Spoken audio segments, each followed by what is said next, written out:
So, meron tayong sticker residue dito sa ating click.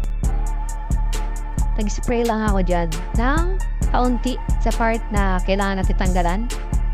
So, pinatagal ko muna dyan ng 5 minutes din.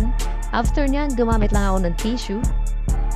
Ayan. So, napansin ko mas madaling matanggal yung residue nung gumamit ako ng WD-40.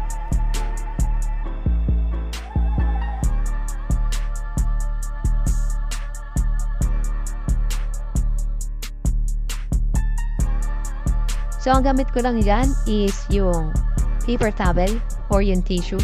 O, inis-is ko lang siya dyan, pinas-punasan ko lang. Then yan. After 5 minutes, yan ang kinalabasan, mas makintab na. Before, after, ang residue. Yan, before. And after, yan na siya. Makintab na siya.